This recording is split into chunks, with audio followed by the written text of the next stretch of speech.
But first, you head for the French market to pick up your own personal, portable cooling system in your favorite flavor.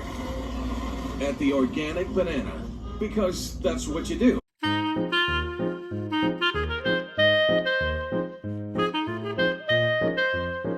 Hello and welcome to Runaway with Liz. I'm Liz and this is my husband Tony. In today's video, Tony and I are spending the day exploring the French Quarter of New Orleans. And before we get started, let's get this little fact out of the way. The architecture in the French Quarter is not French, it's Spanish. Is that confusing? Maybe. But it's only one of the many confusing things about the area. Like, why is there so much fabric decor used in this wet, humid climate? Why is the Voodoo Queen buried in a Catholic cemetery? Why is a deep-fried green bean the only vegetable I ate in 4 days? I don't have the answers, except the history of New Orleans is confusing and complex, but that's what makes it what I think is one of the most unique cities in the United States. Looking past the moist carpets, the mold creeping through the thick layers of paint, and the rats exploring the garbage sitting in the hot sun, you'll see gorgeous plant-covered balconies and galleries, delicious oyster happy hours, and music everywhere.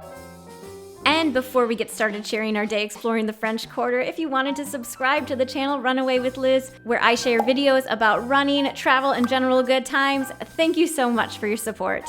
Our day starts after a quick coffee in our room and then on to Café du Monde for the legendary beignets and café au lait.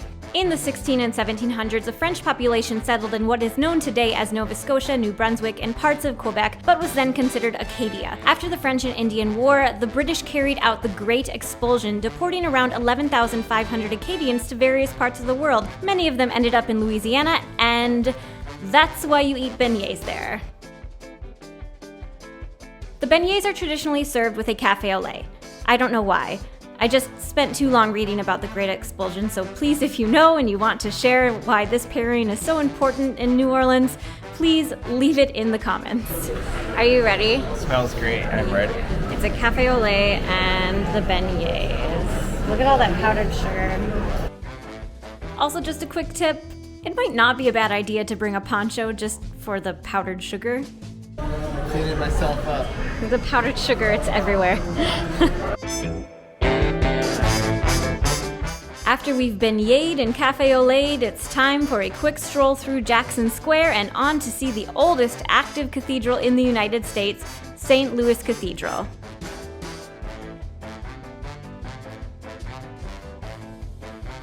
Let's go in this cathedral. Let's do it.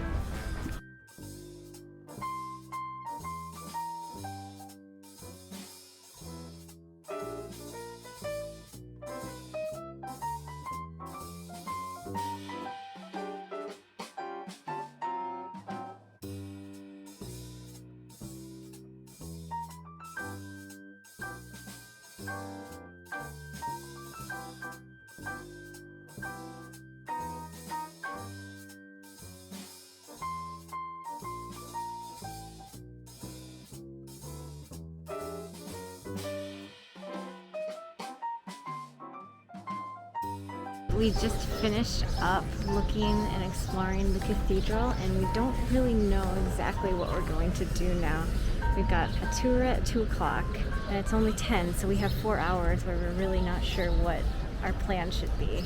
Go check out the French market, I think, though. Yeah, we'll probably make our way there and see what's going on and maybe get, like, I don't know. A t-shirt, or a smoothie, or a from smoothie. Organic Banana. Yeah. It's just what you do. It's just what you do. At the Organic Banana, because that's what you do.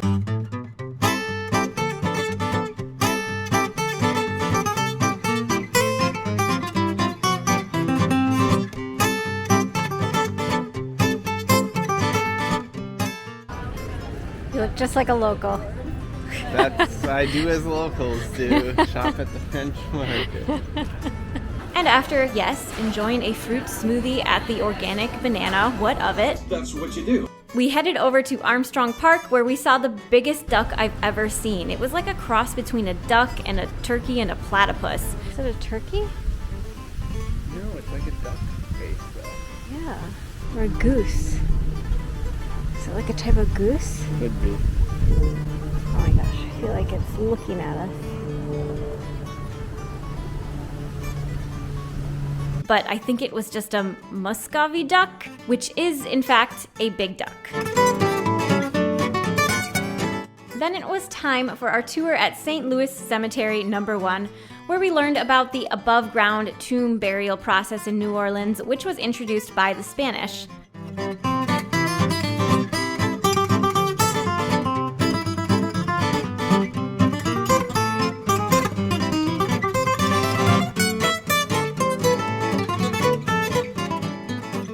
And saw some famous tombs, such as the tomb of Marie Laveau, the Voodoo Queen of New Orleans. Voodoo arrived in New Orleans with the enslaved people of West Africa, and with all the cross-cultural interactions in New Orleans voodoo blended with Catholicism to create its own form of voodoo Catholicism. This actually isn't a very crazy concept. To me, this blending of beliefs is like the Catholic Irishman refusing to tamper with a space where they believe fairies live, or Japan's indigenous religion Shintoism being absorbed into its own branch of Buddhism called Shinto Buddhism. We saw many examples of grave types and other famous mausoleums, including the final resting place of Nicolas Cage. After a quick bite, it was time for our ghost tour of New Orleans with our tour guide, Richard. He said friends call him Bobby, but he didn't say we could call him that, so I'm not sure where we stand with him. But whatever our relationship status, the tour ended up being a very small group and full of stories of ghosts, voodoo, even vampires in New Orleans. But the most horrific tales involved the most terrifying species of ghouls, living humans.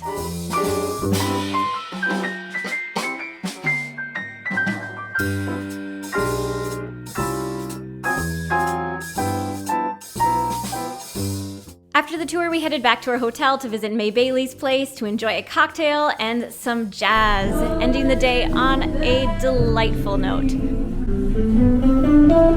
We're having a great time with some live jazz. They played Thelonious Monk earlier. We enjoyed that. Yes, we did. We're enjoying everything. Thank you so much for watching, and I hope you enjoyed this video sharing our day exploring the French Quarter of New Orleans. If you did, please give this video a thumbs up and maybe even subscribe to the channel. If you do, thank you so much for your support. Take care and see you next time. Bye.